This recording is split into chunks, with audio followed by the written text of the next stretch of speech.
Sakara is a wellness company rooted in the transformative power of plant-based food. Their organic, ready-to-eat meals are made with powerful plant-rich ingredients, and they're designed to boost your energy, improve your digestion, and get your skin glowing. I was just checking out the meals on the Sakara website. They've got gingerbread protein waffles and a Thai basil Buddha bowl that sound delicious. And right now, Sakara is offering our listeners 20% off their first order when they go to sakara.com/ratchet or enter code RATCHET at checkout. That's Sakara, SAKARA.com/ratchet to get 20% off your first order. Sakara.com/ratchet. Upstart is the fast and easy way to get a personal loan to pay off your debt. Whether it's paying off credit cards, consolidating high-interest debt, or funding personal expenses.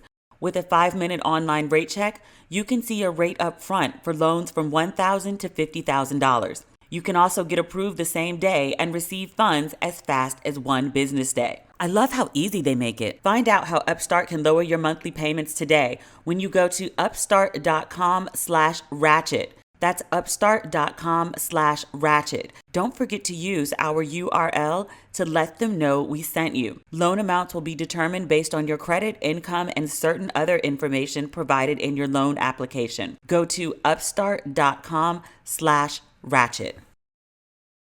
It's the time of year when we focus on being smarter than we were before. That means losing the excess baggage of what just doesn't serve us anymore. Cricket Wireless invites you to leave behind that excess wireless bloat that locks you into paying for plan features you don't use and you don't need. Switch to Cricket Wireless and get the plan that's just right for you, starting at $30 per month. We're Cricket Wireless, and it's just how we do it. Activation and other fees and restrictions apply.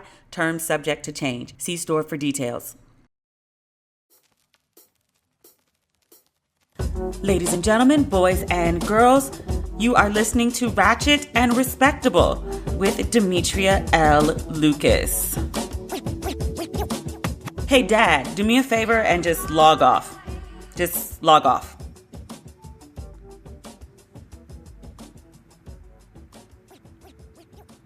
That was me giving my father time to leave the podcast. We're going to talk about dick today. There is dick all over the internet. We're not going to talk about that first, though. I am so mad that I used Big Diction Energy for Tuesday's podcast episode. It's such a great title. And I was talking about the bearded black men that read on Clubhouse, and they use the term Big Diction Energy, so I thought it was perfect. But this week, it would be more apropos. Damn it. I think really hard about the titles that I use for the episodes. People judge podcast titles the way that they judge book covers, so I put a lot of thought into it. I'm so mad.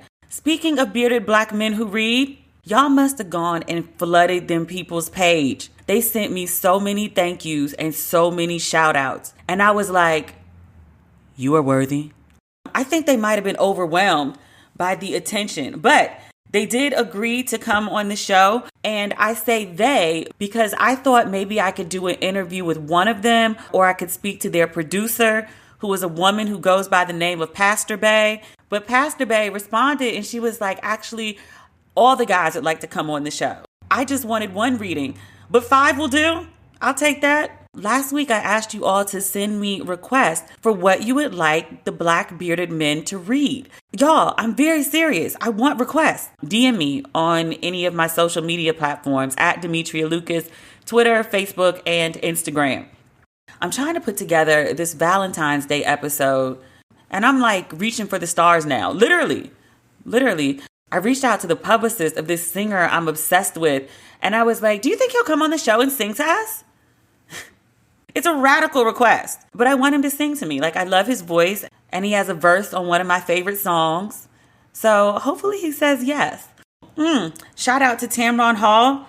Earlier this week, she mentioned Ratchet and Respectable as one of America's favorite podcasts. I'm very thankful to be included on the list. The podcast has been sitting in the top 200 of Apple's Society and Culture list, which very thankful for. I can't remember what I said on Tuesday's episode, but y'all have just been listening away because we popped up right between 2 Oprah podcasts this week. I was like, oh, y'all been streaming. So thank you. I do appreciate it. I also appreciate there's so much good news this week, which I'm very, very grateful for. The merch drop for Don't Waste Your Pretty happened this week as promised. It went well, depending on how you look at it. It sold out in 4 hours. All the hoodies that I thought were going to last for a month, all the hoodies that I thought were going to last for like a month, sold out in 4 hours. All gone. I am shipping out your merch as fast as I can. Some people already received their stuff. And I was like, wait, because I shipped to USPS, which is what I always use. They took forever for the holidays, but I guess they back to normal now. Because 2 people posted their stuff today and they didn't live in California. And I was like, wait, y'all got it already? I did do a post office drop last night. I didn't do today's drop yet. I'll do it when I finish recording this podcast and come back and edit later tonight. But thank you. The hoodies are gone. People keep asking me about a re-up. I have not given it any thought whatsoever. I have all these sweatshirts that I have to get out. And so when I get these shipped, then I'll think about another round. I would just like folks to keep in mind, I have a film dropping at the end of the month and there's a lot going on behind the scenes. I'm prepping for that and I'm recording a podcast twice a week. And then I'm shipping out all of this merch along with books. There's a second edition of Don't Waste Your Pretty, which is still available on the website. And there's also the mugs that have to go out as well. The mugs are still available on the website too. So I would really like to do a re-up. I don't know how possible that is at the moment. So I'm very, very sorry for those of you that were unable to purchase a hoodie. So we'll see. But there are mugs on the site and there are also books. If you haven't read the book and you do want to read it before the film comes out, it is available. Signed copies are available on my website. Before we talk about Dick, let's talk about Michael B. Jordan. Michael B. Jordan is in the new Alexa Super Bowl commercial, which is a bag for him, so good for him, but also is a gift for us because he looks like a god among mere mortals. If you listen to this podcast often, then you know I'm kind of obsessed with Michael B. Jordan. I picked up this thing for him when he was in Creed. Remember I told you I used to watch Creed like every night before bed? And then when Creed 2 came out, I started watching that one. And not even for like what he looks like. I mean, I think he's gorgeous. He's just like the best boyfriend in Creed. Not so much Creed 2. He like goes through something and it's like annoying half the movie. But he's like this really good boyfriend in Creed. The first time he goes on a date with his girlfriend, who later becomes his wife. But they go on this little date and they're in Philly. And everyone keeps using the word John. So he's like, what's a John? And so she was like, a John can basically is a noun, a person, place, and thing. He's like, huh? And he was like, you got a John? There's this other scene where they're laying on the floor together. I guess they're listening to music or talking or whatever, but he leans over and he steals a kiss from her. And it's just the cutest thing. I got very smitten about him watching Creed. That's when I really started paying attention to him. But he popped up in this Alexa commercial. Just looking fine as fuck. He's just built right. Just everything about him I like. And he's not even typically my type. But he looked good as fuck in that commercial. Jesus. Part of the appeal is that he's the body of the new Alexa. And he takes commands. Like he's so submissive and compliant. And whatever you tell him to do, he does it so willingly. Giving you his full attention. It's very sexy. It's a very sexy commercial. A part of the commercial, he's sitting in the bathtub reading. And I was like, oh, this is what it sounds like when those bearded black men be reading. He was sitting in the tub with the lady talking about like he held her in his hands and she was changed. Something like that. And I was like, what kind of filth is this woman reading? Probably one of them Harlequin romances I used to edit. Those books always used to be number one with good reason. With good reason. People like filth. But congratulations to Michael B. Jordan and Amazon, because like that was a genius level commercial. It was so good. The husband in that commercial is such a hater.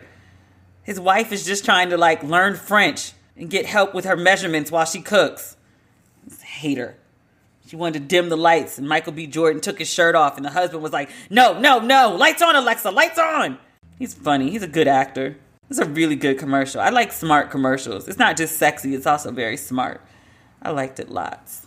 Okay, now it's dick time. So, Trey Songz, apparently his dick is on the internet. A video was circulating. It was only about 10 seconds long. It was a woman performing oral sex on a very well-endowed man. I mean, very well-endowed. I mean, like, wow.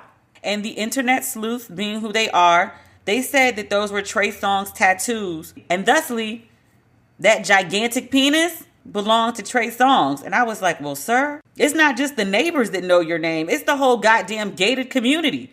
That was a lot of dick. A lot. That's too much for me. I couldn't do nothing but look at that. Just like, I'm good. I like my uterus exactly how God intended. I don't need it rearranged. I don't need it reconfigured. I don't need it battered. I like it to sit exactly how it is. It's not giving me any problems. And I feel like if I was trying to, conquer that ride, I would have problems. And I don't want those kind of problems. Sis in the video, who I hope she released the video. She doesn't look up, so you can't really tell who she is. I wouldn't be able to spot her walking down the street. But I'm sure people who know her are like, oh, that's Keisha, sucking Trey Songz dick on the internet. But I hope that video was released with her consent. Otherwise, that's revenge porn and that's gross. Trey Songz reveled in the attention. He posted several Instagram videos acknowledging that he knew that we were all looking at a video of what we think is his penis. He posted one video where he was walking sideways and he was like, you wonder why I walk with a limp. And I was like, sir. He also said he had an OnlyFans, which I was like, really? I know I didn't subscribe, but I did look it up to see if it was true. Trey Songz does indeed have an OnlyFans. He launched it in December. It's $20 a month for some behind the scenes with Tremaine.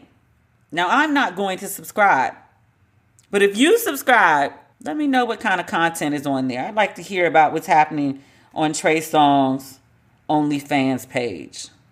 Some people criticize the woman's performance. I thought she did fine, given the circumstance. They're like, she's using a lot of hand and not enough mouth. I was like, how much mouth do you want her to use? Because she use any more, she gonna choke. Some folks like to gag. Man was using hands, but hands, plural. Because sometimes you don't even need one hand. She was using two and there was room to spare. And I was like, ma'am is doing the best that she can with the tool that she has to work with. I saw some other commentary. They noted that Trey Songz had not shaved. And I said, well, I didn't notice that. So I went back to watch the video again for observation purposes because I didn't get down to that portion. There was a lot to take in. Literally. But he had not shaved. And I was like, well, that's not classy. When you invite people to come to your home, you're supposed to make sure that your lawn is well maintained. But as a man especially, a couple things on the outside you're supposed to make sure. You make sure the car is washed. You can't invite folks to your home and have a dirty ass car sitting outside. That's not right. But you also make sure that your yard is maintained. Make sure the grass is cut. Make sure the hedges are well trimmed. It shows you're a good host. It shows that you care about your guests. There's more dick on the internet. Like literally, there was a lot of dick on the internet yesterday. And really, it was only 2 dicks. But it felt more like 4 because of the size, Marshall Price. I posted him on my page a couple times. That man lives in some gray sweatpants. Like every day is Eggplant Friday for him. Every day. It's been this way for months. If you'd like to observe what I'm speaking of, his page is @official_Marshall Price. PRIC as in cat E. He decided to partake in the silhouette challenge. It's a very nice looking man with his clothes on and without. The silhouette challenge, you couldn't see much because he was, in the red light, but you could see his silhouette of everything, all of it. And apparently he was very joyful when he was recording the video because you could see all of that too. That thing looked like my arm. And I don't mean my forearm. I mean my whole ass adult arm. Like I couldn't do nothing but look at that either. I'm not even trying to get close to that. Now Trey Songz, I may be like, oh, okay, on GP I give you a handy. Marshall Price? I'd have muscles like a big ass man trying to stroke that thing. Get out of here with that shit. I'd be like, sir, please put your pants back on because I can't do nothing with that. I can't do nothing for you. If you just want to show it off, like, all right. It's kind of like a circus act or some shit. Look at the flying elephant. Look at the man with the giant penis. It's huge. It's like, was that a prosthetic? And it had the nerve to sit there and make the thing jump. And I was like, sir, if you don't get out of here with this pornographic material. I watched it 5 times, though. You won't find it on his Instagram page. Instagram is a little more conservative. Twitter's not very conservative because that's where everybody was watching that Trey Songz video. If you search on Twitter, Trey Songz, you'll find a video. Marshall Price did post the video on his Twitter page. His Twitter handle is Gray Sweats King. He also has an OnlyFans page. His OnlyFans is cheap, though. It's $7.80 a month. He has 560 posts, though. I feel like after the silhouette, I've seen everything I need to see. I don't need to see that up front. I'm like, that's like a freak show dick. That's too much dick. I think it was like down to his knees. I was like, girl, maybe you could do something with that. I can't do nothing with that. I know my limitations in life. You know what I did find interesting is there's been much praise from Marshall Price and Trey Songz and their dicks all over the internet. Women and men and some men. I want to leave the men who like dick out too. But they've been clamoring to see these images, these videos. And overall, the response has been very positive. But I think about what we talked about from last week. Poor Chloe Bailey, who did a silhouette video, and you really couldn't see anything. It was very sexy, but you couldn't see a damn thing. But Chloe Bailey caught hell. People had nothing but negative things to say about that. Marshall Price be in gray sweatpants with a hard dick every day. No one calls that man a hoe. We've created this weird culture where we accept men expressing their sexuality, but we don't want women to do the same.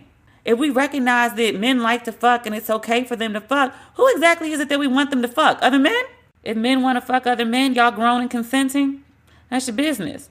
It's so weird how a society has issues with gay men, but you promote men's sexuality and you want men to fuck. It's okay for them to fuck, but you don't want women to do it. You don't want women to like it. You don't want women to embrace their sexuality. You don't want them to talk about their sexuality. It's just like, well, who are these men supposed to be fucking then? It's never made any sense to me.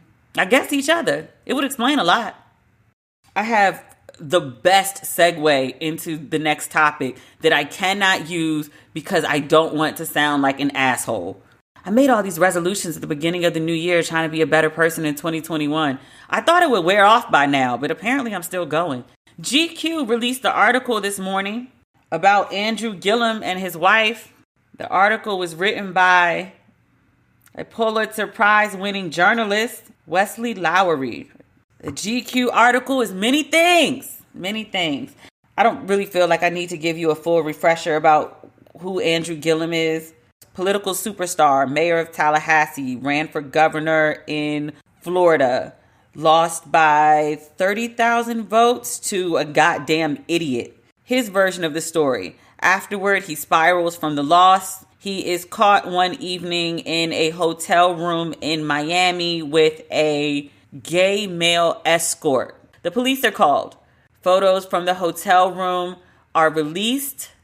They show drugs and alcohol strewn around the room. And damningly, they show a naked Andrew Gillum on the floor of the bathroom laying in his own vomit. It's a very dehumanizing photo.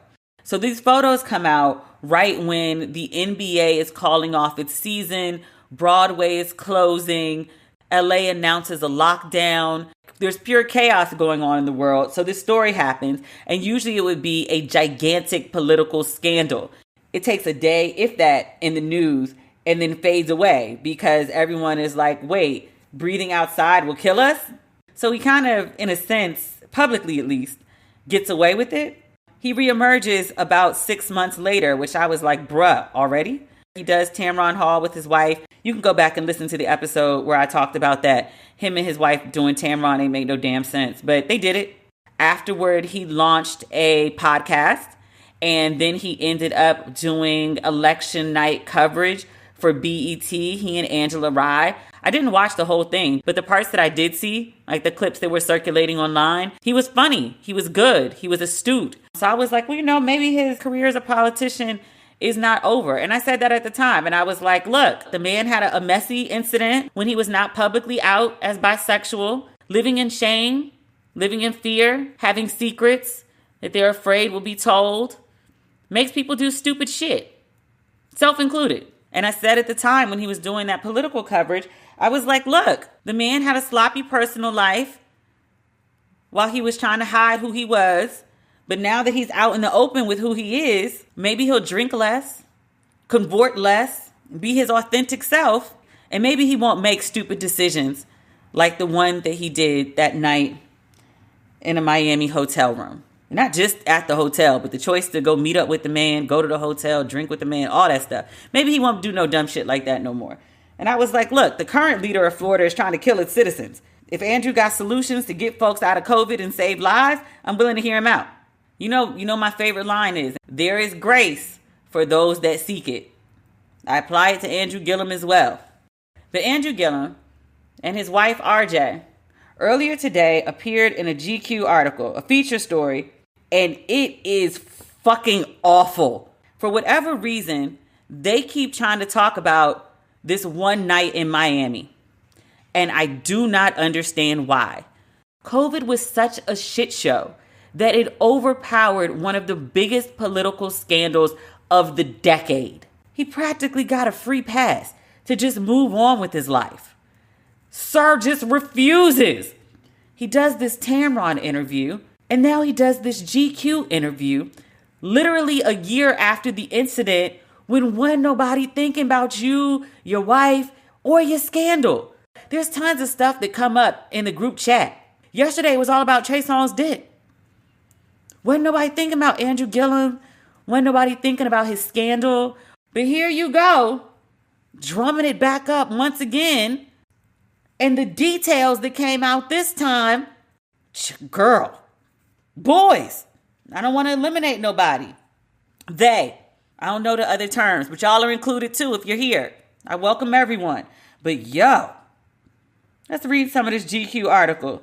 There's a note that says, this story is part of GQ's upcoming Modern Lovers issue.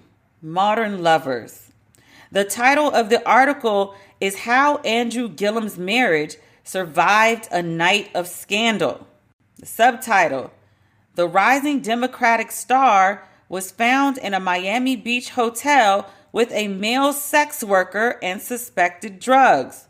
To keep their marriage together, he and his wife, RJ, had to embrace a new dynamic of radical honesty, quote and unquote, in their relationship.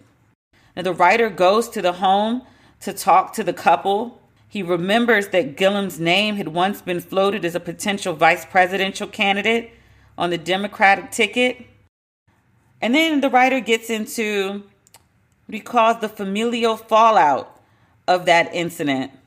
I remember when the couple did the Tamron show, they said, everything was fine. Nothing like this had ever happened before. And, I was worried when he didn't come home that night, but I went upstairs and then I went to sleep. I called bullshit on that. The first time your spouse is supposed to be at home and they haven't arrived yet, you freak the fuck out.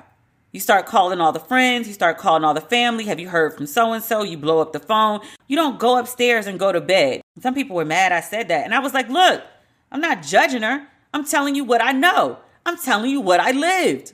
First time, you'd be like, oh my God.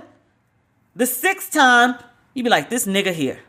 So in this article, they admit that they were having issues in their marriage with the stresses of home. And then after he lost the election, and then his father dies, he said, I just wanted every opportunity I could to escape. And his drinking became more intense. Gillum says that he started drinking whiskey in his morning coffee, and then he switched to a clear liquor whose smell was easier to conceal from his wife. She talks about an incident where the couple went to Atlanta for the launch of Tyler Perry Studios, which the author describes as the most black and bougie event this side of the Obama years.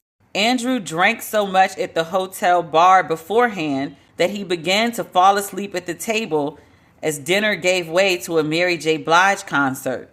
RJ said, I'm literally standing in front of him, trying to make sure no one can see him.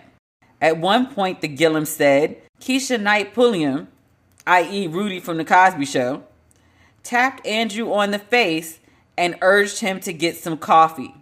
RJ dragged him home early, prompting a flurry of texts from friends about everything they were missing at the party. She was furious. Andrew says, all I know was I woke up the next morning in my tuxedo, but I had a 6 a.m. hit for CNN. On the day of the incident, as we shall refer to it,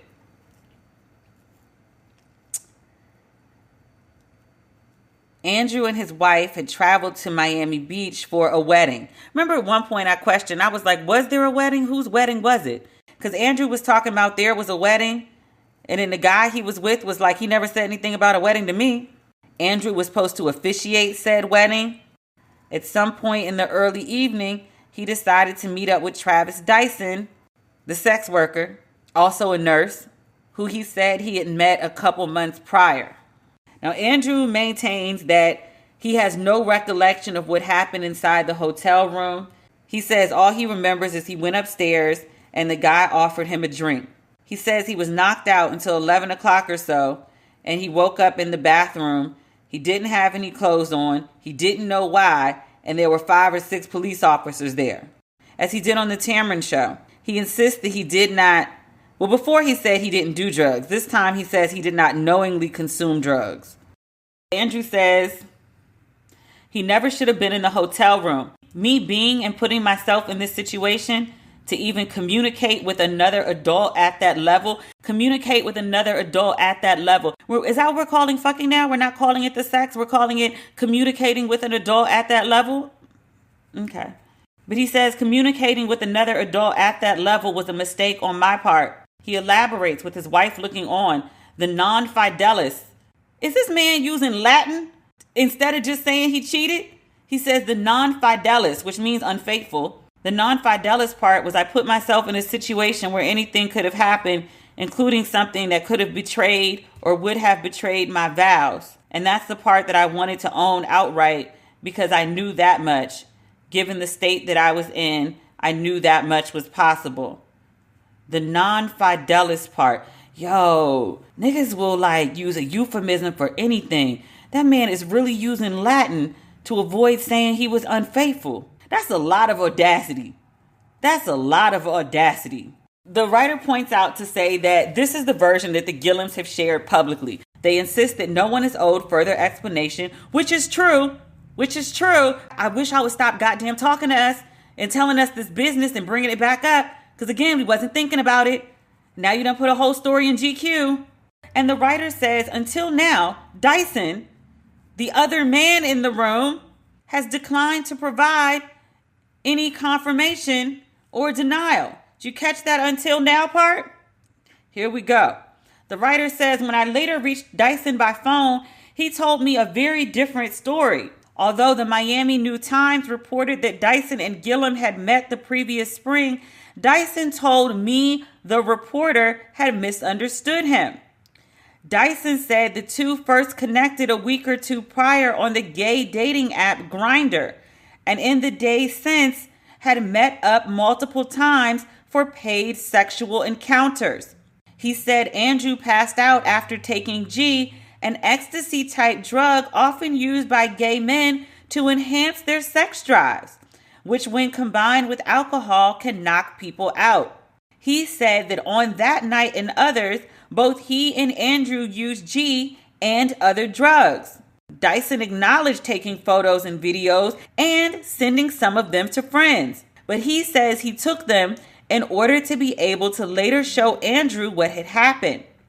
He said he then took care of Andrew for several hours before accidentally overdosing himself.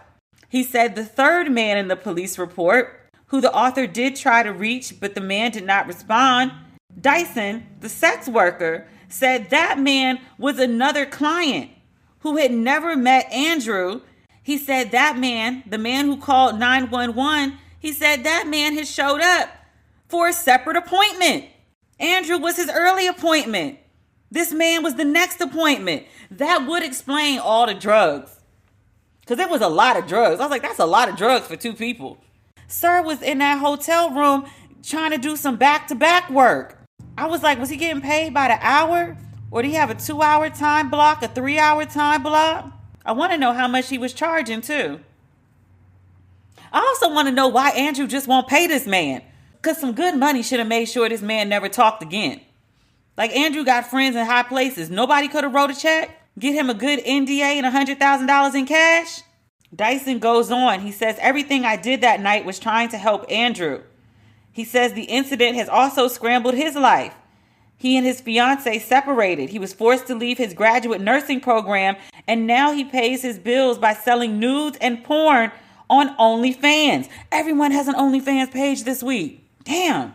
Dyson says he doesn't know how the photos got out. So after speaking to the Gillums about that night and then also speaking to Dyson about that night, the reporter then goes back to the Gillums and he says that after learning that I had contacted Dyson for comment, the Gillums canceled our scheduled follow-up interviews and declined to respond on the record to Dyson's versions of events. So I guess radical honesty was just for them as a couple, not them with the reporter. Okay. Which they don't owe the reporter. But again, stop doing goddamn press about this shit. Sir, just go talk about politics. You're really, really good at that. All this other shit, these details never would have came out if y'all hadn't decided to go do a GQ interview with a Pulitzer-winning journalist. You know the man got a Pulitzer because he writes and reports his ass off, right? Couldn't nobody else get Dyson to go on record, but this man did. You think GQ just randomly hired a Pulitzer Prize winning writer for your story and wasn't trying to dig in your shit? Come on, man.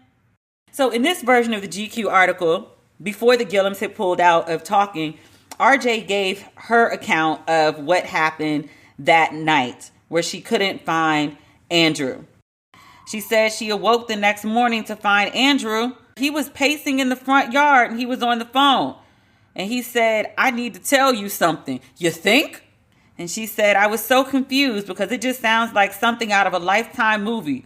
She said they talked on the ride to the airport to pick up the rental car that Andrew had abandoned.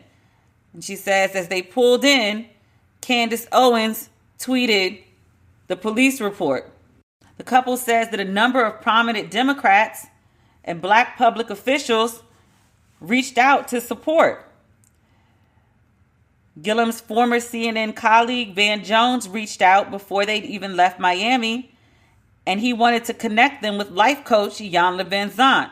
Tyler Perry volunteered as a prayer partner, and he wanted to set them up with crisis fixer Judy Smith. Bill Clinton called.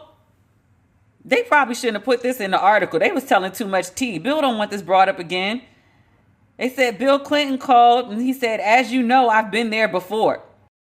RJ says that when Andrew went to rehab, she had tried to divorce him.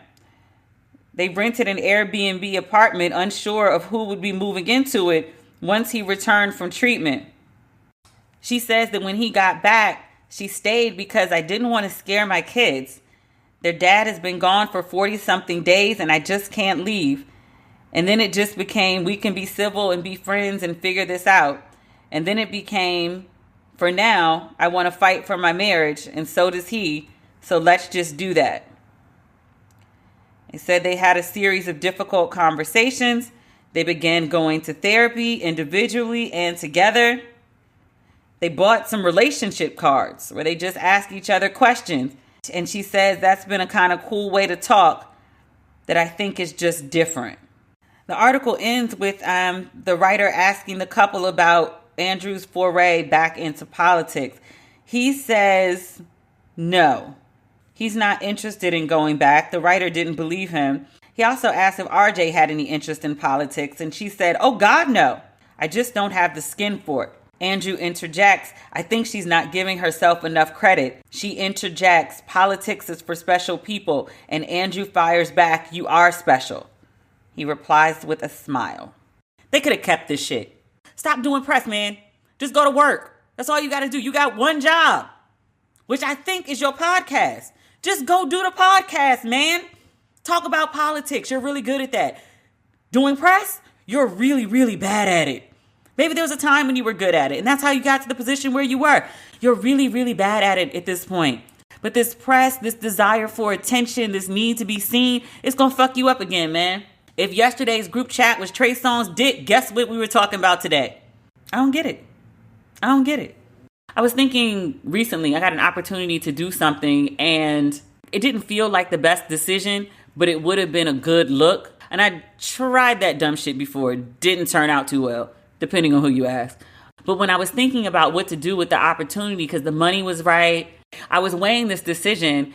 For some reason, the last scene from The Devil's Advocate kept standing out in my head. Remember, Keanu Reeves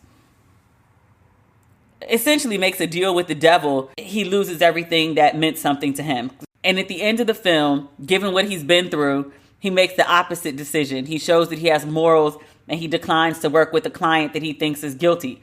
The devil, Al Pacino, posing as a reporter, approaches Keanu Reeves again. And he says, hey, you're a lawyer with a conscience. Like, I want to write a story on it. And he's like, no, no, no. And he was like, come on, it'll be great press. It'll be good for you, blah, blah, blah. I can probably get you in. And I think it was like a big name paper or something. And so then Keanu Reeves says, okay, well, just give me a call. So he walks off, and then Al Pacino turns back into the devil, and he says something like, vanity, it's my favorite sin. So I often think about that line when I'm thinking about why I'm making decisions.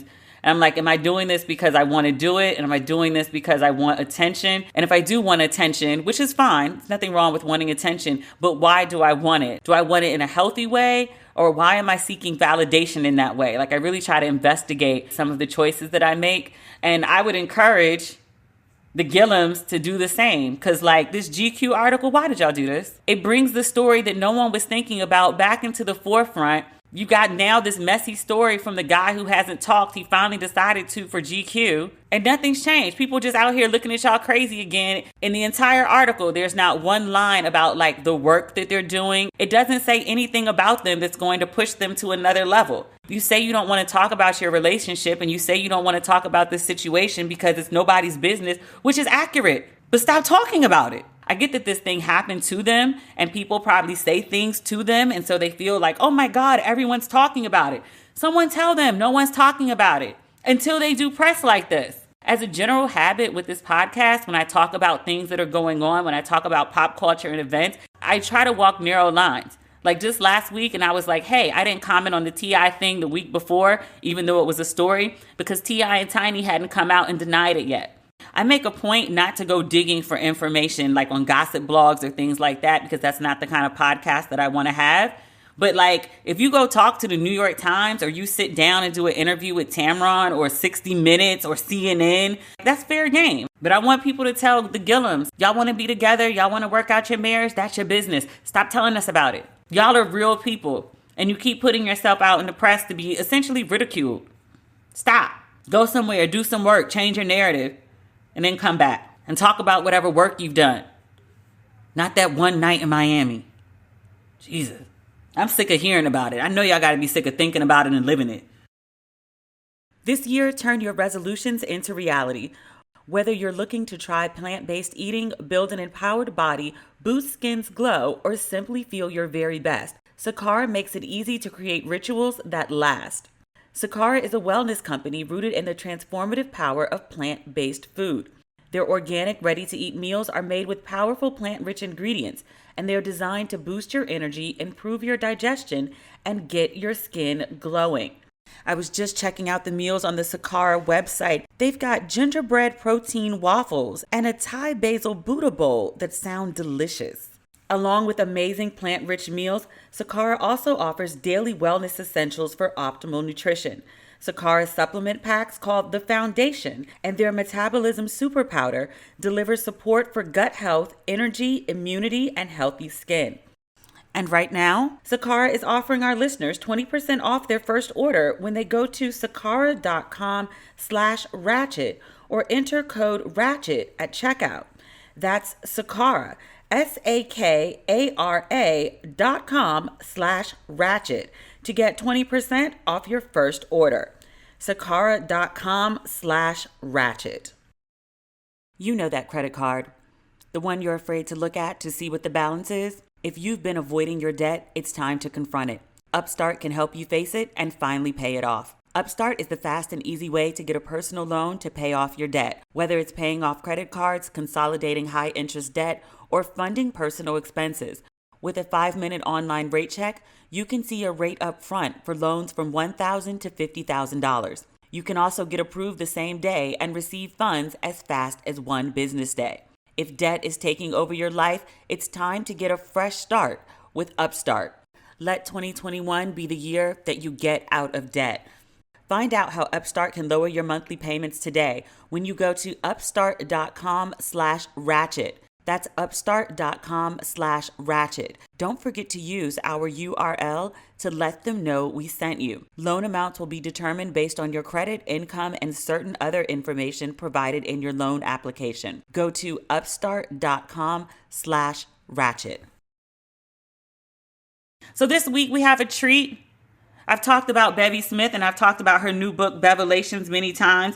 I've shared with you that she has been one of my mentors. When I was preparing for this interview, I was thinking back to when I met Bevy. I've known her 20 years. I didn't realize it's been that long. But I met Bevy when I was a kid, when I first moved to New York. But she's always been very kind to me and very gracious to me. Bevy describes herself as, quote, the quintessential Harlem girl. She's a lifelong New Yorker, and she is the host of SiriusXM's Bevelations on Radio Andy. Once a wildly successful luxury fashion publishing exec, Bevy shifted her professional goals over a decade ago to pursue a life in front of the camera. A pop culture aficionado and fashion expert, Bevy served as moderator on Bravo TV's Fashion Queens and was a former co-host on the nationally syndicated show Page 6 TV.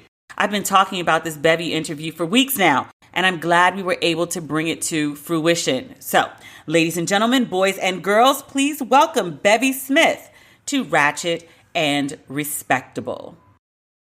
Bevy, I'm so happy to have you with us on Ratchet and Respectable today. I've very much been looking forward to this interview. I've been looking at this interview as well. You know, I love you. I'm in awe of you, and I'm inspired by you. Oh, thank you, Bevy. You're everywhere right now. You're on TV, you're on Zooms, you're on Clubhouse, you're on IG Lives. What has this process been like for you? It's crazy around here because of all that we have going on with the COVID. You know what I mean? Like, it's bonkers. Everything happens at home. And honestly, you know, this is not how I ever envisioned my book tour going.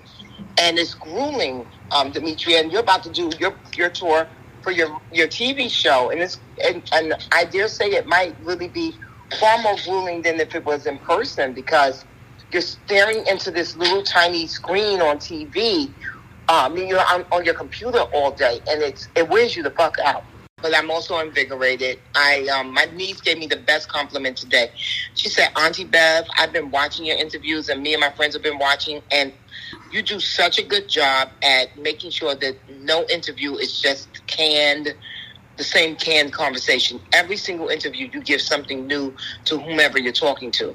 And I have to say that's because I've made it my priority to be present in every interview.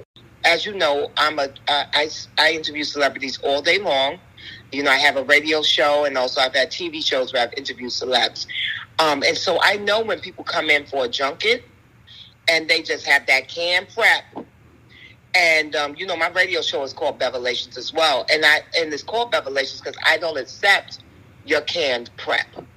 You're not going to show up here and just give me everything that you gave 45 other outlets. So I'm very cognizant of the fact that I don't want to give anyone else stale 3-week-old information. You know, the story might start out the same, but we're going to find a way to deviate, and we're going to find a way to give that interviewer something unique that someone else didn't already have. I love it, because as a journalist, like, I hate that. It's like you just gave me the same thing you gave another publication. Like, I can't do anything with this. I have nothing to write about. Right. Girl, it's dry. It's yes. already been written. Get out of here. Well, speaking of stories, what made you want to share yours? They offered me a book deal. So that's always cute. When you get offered a book deal, and it's a 6-figure book deal, and they say, oh, will you write for us? And all you gave them was a sheet of paper. I love that. Wait, you didn't have to, like, do a proposal and chase them down? They were like, they came to you and said, Bevy, this is what we want? No, pumpkin. Favor ain't fair, girl. Favor ain't fair. No, so what had happened was, I was at CAA at the time, and my book agent, well, I didn't even have a book agent until I didn't have a book, but at CAA, which is one of the biggest talent agencies in the world, they have divisions for every single thing. They try and get you like the record industry does for the 360 deal. So they're like, we can do everything for you. We can take care of your speaking engagements, your books, your dildo endorsements, anything you want to do, we can take care of. So my TV agent was like, you have to meet the people from the book division.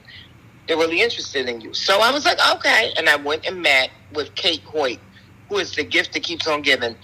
And a year later, after meeting Kate Hoyt, she was like, you know, Bevy, we talked about this a year ago. When are you going to, like, buckle down and write the book? I said, oh, I am, Kate. I am. And then another 3 months went by, and I had done nothing. And she called me, and she said, Bevy, just come in, and let's talk for an hour. I'll write some stuff down, and then that'll be the proposal. I said, okay. So I went in She wrote the stuff down, and then literally a week later, Andy Cohen called me and said, Bevy, have you ever thought about writing a book? I said, oh my God, I just met with my book agent. As a matter of fact, we have a proposal. And he said, well, I would like to see it. Will you come and meet with me and my team at Henry Holt Publishing? And I said, sure. But I also said to my agent, well, you know, Andy Cohen is my love bug, but it has to be a competitive rate. I'm not just going to give him my book, you know, just because he's employed me for Fashion Queens and on Bevelations, the radio show. And she said, no, got it. And we went in, we met with them, they loved it. So I'm telling her this before they even see anything and before I even know if they love it. That's how sure I am that, you know, my book is good enough, right? Girl, you know what? Okay. So we go in, we meet. As I predicted, they loved it. And, and then they actually offered a really good competitive deal, especially for a first book, and from someone who doesn't make their primary living off of being a writer. I've written before. I've done articles and interviewed lots of celebrities and things like that for magazines, but that's not my profession. But I do have a distinct voice, and I knew I was going to show up and show out with that voice. So you also have an amazing story. Like I knew a lot of it. I didn't know all of it. I feel like this is the first book. I feel like there's at least 2, maybe 3 more. Okay. Well, listen here, Lamb. I'm following your lead because Big Bev from Uptown needs her own series. Was this hard for you to write? I mean, I know that you've written before and you have like a lot of stories, but was it a challenge for you to sit down and tell your stories? And you tell like the good, the bad, and the ugly about a lot. It was difficult because I wrote the majority of the book I wrote under duress. I was working at Page 6 TV and I wasn't very happy with my career. And so that was tough. You weren't happy at Page 6? No, darling, no. I was not, darling. I took the position, I took the job because Andy and another amazing woman, Alexandra Jewett, who runs the Wendy Williams show, who's at Debmar Mercury, she's a very powerful woman in television. I called her when I got the offer and she said, Bevy, syndicated TV is where it's at. Because she said, as much as Bravo has a very loyal fan base, syndicated TV is everywhere. That means you don't need a cable box or anything to reach people.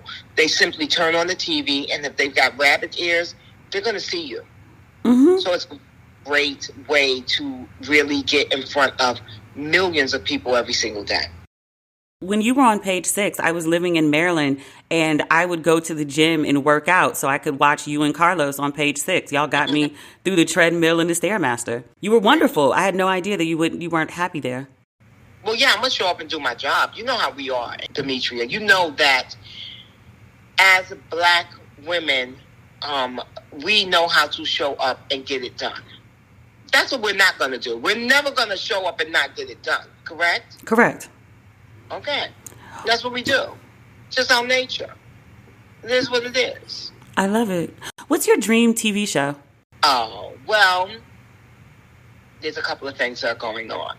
But I want to do my Fairy Godmother show, which I think that you can probably testify on my behalf that me coming in and helping people with their careers and creating opportunities for them is very much in my wheelhouse. So I want to do Shark Tank meets A Young Let's Fix Your Life. I want to, because I want it to be about career change and all that kind of stuff and personal development, but I don't want to get too messy into the personal part of your life. Like I want to just because I do believe, first of all, I'm not a psychiatrist, a therapist, any of that, right? So who am I to be like, well, girl, what's going on with that hidden thing that you have with your mother? I'm not trying to do that, okay? It's lame. But what I do know what I can do and do it very well is help people connect the dots. I have so many resources and relationships that I know I can help people get a lot of things done that they want to get done. And so that's my goal, to have a fairy godmother show. And honestly, for me, Demetria, that's not even like a dream thing, because that's very easy for me to get done. It will get done. That's like, I'm smoking a cigarette and eating a bond. I'm gonna get it done. I mean, I feel like you're already doing it without cameras rolling. I was in the clubhouse room that you and Emil did together, and you've always made me feel like I'm the only lamb, I'm the only child, like all your attention is just for me. And then one by one, it's a room with like thousands of people, and one by one, people keep taking the stage, and they thank you for the very personal ways in which you encourage them, help them, introduce them to something, taking the time to listen, give advice. This is something that's just naturally you. It is my gift. That is my true gift. And I thank you for acknowledging it. And I thank God that I'm in a position now where that's enough for me. And I don't feel the need to show up as anyone else but that. And though I can do a lot of different things on television, which I have, as a fashion expert, as a pop culture pundit and all that kind of stuff, I can do all those things. But really my blessing and my gift is going to be really connecting the dots and helping people realize to follow your passions and to chase your dreams is not a far out idea. It's something that everyone should be doing in some capacity. And that's the goal. And so, like I said, that's going to be an easy thing for me. The other part of it is I don't want to do TV in the same way that I've done TV, which is why when Page 6 TV ended, I did not call my agent and say, get me another show. I was like, okay. And, my co-hosts, Carlos Greer and Lou Elizabeth Wagmeister, that was their first time ever doing TV in that capacity. And so they were all very and rightfully so, let's go, let's get another show, let's talk to agents, all that kind of stuff. Great for them. I knew I needed to stop down because I knew I didn't want to run on that treadmill. I knew I didn't want to be a part of that hamster wheel anymore. And I was very blessed and highly favored enough to know that with all the relationships that I have, I could make up that very nice salary that they were paying me just by doing other things. So it's also very important to have multiple revenue streams, as you well know, Demetria Lucas. I do. I have multiple. I'm tired right now. I'm exhausted, but I'm thankful. Miss Bank Account looks so cute. You're like, yes, Miss Bank Account. I love you too. Exactly. Like, I'll rest later. Yeah. Speaking of later, one of the things that you always like to say is it gets greater later. I think about how in an early chapter of your book, I don't know if it's the opening chapter, you talk about traveling, you talk about being in Milan and crying on 1,000-count sheets because you were so upset with your life. I was 38 by the time I quit. I was 33 when I had the meltdown. So That's important to know, that you can be dissatisfied with your life, but it doesn't mean that you can automatically just jump up and make a change. I think that so many self-help books do a disservice because, please believe, Bevelations, Lessons from a Mother, Auntie, Bestie is meant to be a self-help book. I think that so many of those books kind of make it look easy to make a change. To even know that you need to make a change is a big deal. And then to acknowledge that is an even bigger deal. And then to put the wheels in motions to do it, that's a Herculean task. So what I wasn't going to do in my book was sit up and act like, so I had a mental breakdown in Milan at 33, and then I called up my boss and was like, I'm quitting. No. In the movie version, which I illustrate in the book, the movie version is fierce. I feel that. I get up, I go to the Duomo, which is the legendary church in Milan, the cathedral. I have on Dolce & Gabbana. I have on Gucci. I have on all the clothes. I have on the 6-inch heel. I'm running on cobblestone streets, which you cannot do on a 6-inch heel. No. And I do a prayer. I listen to the mass, even though I don't speak Italian, but I understand everything the priest is saying. Okay? This is the movie version. And then I get back and I make a call on my cell phone, even though transatlantic calls was not really popping back then. And I declare I'm quitting. Even though, if that was really the truth, it would have been 3 a.m. in New York City if I had tried to call my boss. That's the movie version. But the real version went like, I felt bad. I was like, I need to change my life. I started out by changing my name from Beverly to Bevy. And then it took 5 years of discovery and introspective work and therapy to actually get to the place where I could quit my job. You quit at 38, and I'll tell you that I get emails every day from women who say, I am miserable, I am unhappy with my job, my career, my marriage, my relationships, whatever aspect is of their life. And they say, I'm too old to start over and do something new. Like what you've been listening to? We do too. Here's more to make you smile. When you sign up for a $60 voice plan with Cricket Wireless, you don't get a plan without a phone. You get a Nokia C2 Teva for free. You get network and coverage that stacks up quite fine. What you don't get, you get no gimmicks, no funny stuff, no bait and switch, no owe us more later. We're Cricket Wireless, and it's just how we do it. Must bring your number to Cricket on a $60 a month voice plan. First month service charge and tax due at sale. Fees, terms, and other restrictions apply. See store for details. Okay, so we all know how a VPN protects your privacy and security online, right? But I didn't know this until recently, and it's taken my TV watching game to the next level. You can use a VPN to unlock movies and shows that are only available in other countries. Over the weekend, I used ExpressVPN to binge watch Fresh Prince of Bel-Air on Australian Netflix. It was so simple. I just fired up the ExpressVPN app, changed my location to Australia, refreshed Netflix, and that's it. See, ExpressVPN hides your IP address and lets you control where you want sites to think you're located. You can choose from almost 100 different countries, so just think about all the Netflix libraries you can go through. ExpressVPN is also compatible with all your devices, phones, media consoles, smart TVs, and more. If you visit my special link right now, expressvpn.com/ratchet, you can get an extra 3 months of ExpressVPN for free. Support the show, watch what you want, and protect yourself at expressvpn.com/ratchet. Do you cringe when you see people bite into a popsicle with all their teeth? Or when you see people chew on ice? I have sensitive teeth. Always have, always will. And sensitive teeth also meant that whitening strips never worked for me. My teeth hurt for hours after just one treatment. So when I saw a local company called Snow say they've created a teeth whitening kit designed for people with sensitive teeth, I decided to put them to the test. Snow whitens teeth in 9 minutes a day, and you'll see results after just 3 days. Snow comes with a 6-month supply of whitening serum, so anytime your smile needs a touch-up, you're good to go.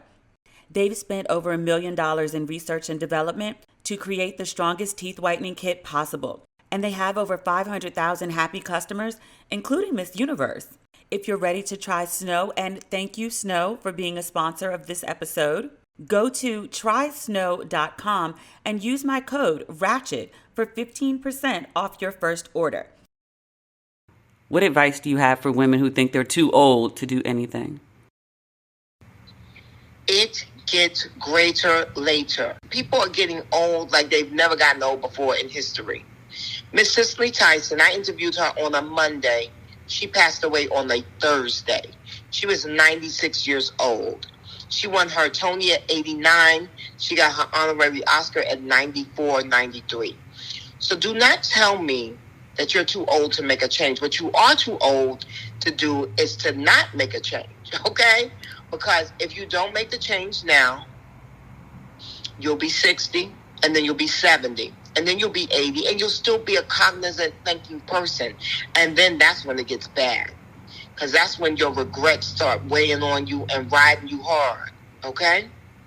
And that's when your life becomes a series of regrets. So you're actually, any age that you want to make a change is a good age to make a change. I started feeling restless and like I needed to make a change in my late 20s. And my mistake was I was in a relationship with a man that I thought I was going to marry. And so I asked him what I want to quit and what should I do? And he said, well, what do you want to do? And I said, I don't know. He said, well, then you can't quit, which is valid. But, yeah, okay. But when you did finally quit, you didn't know. Like, you had the bank account to support figuring it out, but you said you didn't have a plan. Oh, I didn't have a plan, but I knew what I wanted to do because I Okay. had already done the Vibe Awards red carpet with Farnsworth Bentley. So I knew I was good on TV. So I was like, I'm good at this. So I knew I was quitting to do entertainment. But I really literally thought I was quitting to just do theater. That was my goal. I wanted to be a theater actress, which I'm still going to do that. But that was the goal. I was like, oh, I'm going to be an actress, and I'm going to be on the boards. I'm going to be on the Great White Way. And then I was like, taking my screenwriting classes and my improv classes and my acting classes. And in my acting class, it was the great acting coach, Susan Batson, that when I got up to do a monologue, she said, who are you? You are a book. You're a story that's waiting to be told. As you are, you can work. As you are, you should work as you are. And I was like, but I want to do August Wilson and Tennessee Williams. And she was like, but as you are, you can work. You're the story. And I was like, oh. And then my mentor, my very first mentor, a wonderful white man by the name of Jeff McKay, a WASP from Indiana. When I told him I was quitting to pursue acting, he was like, oh, but I mean, your words are the best words, Bevy. You have the words. You have all the words. And I was like, but I want to do Tennessee Williams. I want to do all the... He was like, but you have the words, Bevy. Well, he called me Beverly. You have the words, Beverly. And I was like, oh, okay. So when you get it from your mentor, who you trust implicitly, and you get it from an iconic acting coach, that's how I got into hosting. Your mentor told you to use your words, and is that how you led? That's how you led to being like, oh, well, I can hold this microphone and I can speak and I'll be fine. Yeah, I was like, I kept getting these opportunities to do that. People liked me on those BET and VH1 and E shows, the countdown shows, the rap shows, The Fabulous Life of Kimora Lee Simmons, Beyonce's Upgrade You, How to Upgrade You, those kind of shows. And I would come on there with pithy commentary. Mm-hmm. And then folks were like, oh, this is really good, Bevy. And I was like, oh, thank you. And I was like, it's just the words, darling. And I was like, oh, Jeff McKay was right. Ooh, Susan Batson was right. And then I started getting opportunities to host. And my first ever hosting gig was BTJ's My Model Looks Better Than Your Model, starring Eva Pickford at the time. Now, Eva, she was the host, and I was the style dim maven. And we helped make stylists into professional stylists. It was a very revolutionary show. But that was my first gig as a host. And then I was off to the races, honey. What's been your favorite job so far? Fashion Queens, hands down. I mean, as far as TV goes. And then as far as, freedom-wise, nothing but Bevelations. Demetria, I know you feel it by doing this, your podcast. There is freedom in this. You can say and be and do whatever you want. It's amazing. And on my radio show, Bevelations, on Sirius XM, Channel 102, shameless plug, I get to show up and show out, and I have amazing guests in which I can have these incredible contacts and relationships with. In my book, I talk about having Kevin Hart on, and he was on a junket for Jumanji or something. And Kevin Hart is so beautifully media trained that when I tell you he came on there, and I know you know this, Demetria, from all your journalist days, he came on there and he rattled off a spiel, honey. It was divine. But I was like, okay, this is what you told everybody else. Mm-hmm. So nice. Thank you. And I stopped him down and I asked him I said, what was it like when you thought the Soul Plane was your big break and it turned out to be something that almost broke you? And Kevin Hart stopped in his tracks, and we talked for the first time during that interview. And that was a watershed moment. And he was so introspective, I called him Black Pop Chopra. I love that. Let me ask you this, because you mentioned Cicely Tyson, and it was one of her final interviews. I mean, Monday, and she passed on Thursday. What was that like? Miss Cicely Tyson. So first of all, I know Miss Cicely Tyson socially. I'm not going to say Miss Cicely Tyson knows me socially. I'm going to tell you I know her. But I know her socially.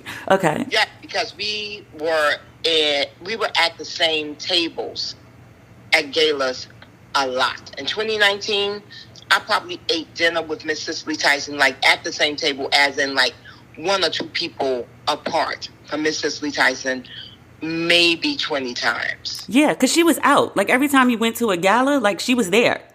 Yes, you have that wonderful one from the Susan Taylor Gala where Maxwell serenaded her. Mm-hmm. Yes, but Miss Tyson was out, and we shared the same friend circle. She has a beautiful coterie of Black gay men that really cared for her and protected her and shepherded her through her latter years. And I know a lot of them. They're older than me, but younger than Miss Tyson. So it's a very interesting dynamic. And so when Miss Tyson came on Bevelations, by the way, it was a town hall. So I got, 35 minutes with her. And as you know, as a journalist, that's a lot of time. Mm-hmm. And it was such a great moment because she asked me, before I could even ask her a question, she said, "Now, were you Betty before you were Bevy?" And I was like, "Oh, no." And I told her how I was Beverly and how I couldn't use Bev because it was Bev Smith from BET, and I couldn't use B Smith because it was B Smith. And, we went through the whole thing. But it was so great to speak to her. And then one of the things that I did was I let her talk.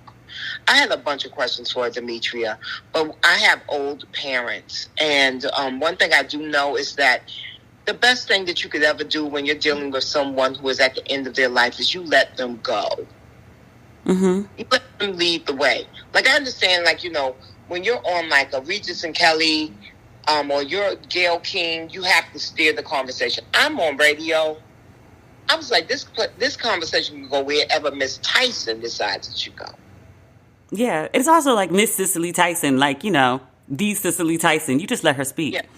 Yes. But but it's different though when you're on TV doing interviews. You do have to be a much firmer, you have to have a firmer hand. Yeah. But that wasn't the case with me. So I let Miss Tyson guide the conversation.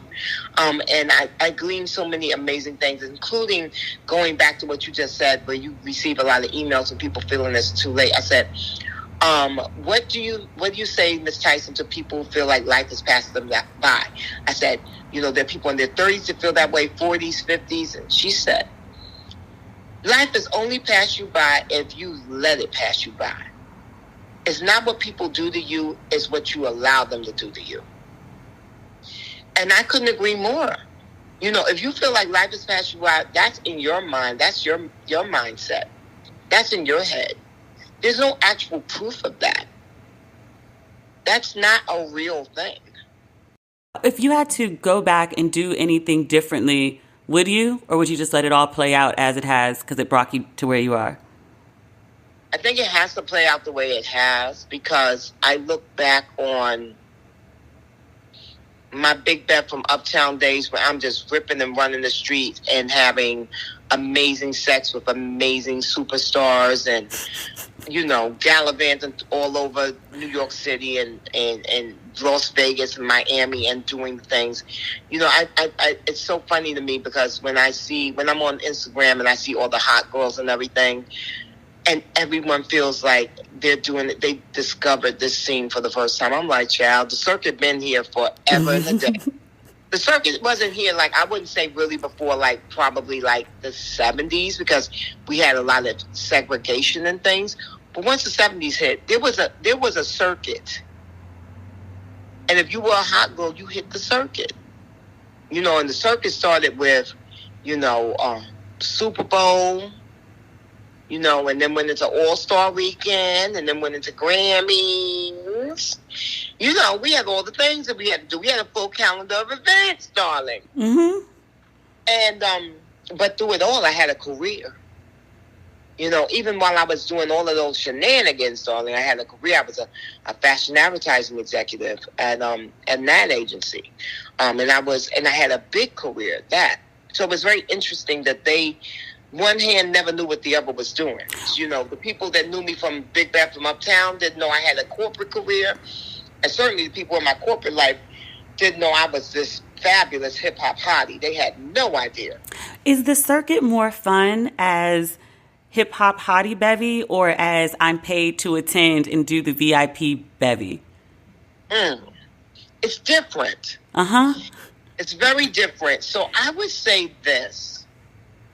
I am glad I got a chance to be in my 20s and be the girl that was like, that everyone wanted at parties, that had carte blanche, that, you know, people bought your handbags and clothes and shoes, and, you know, you were always ushered in the VIP and you never paid to get into anything, and you were always yes, I'm so glad that I'm her. But I'm also I feel very blessed and fortunate that I was able to transition into Bevy Smith, and now it's galas, you know, and now it's you know, like you said, I'm paid to attend a lot of fabulous functions and things like that. But I honestly would not have wanted to be just this person I am now, because I know a lot of people that are just, you know, the elder stateswoman and have all this like really amazing access and things like that.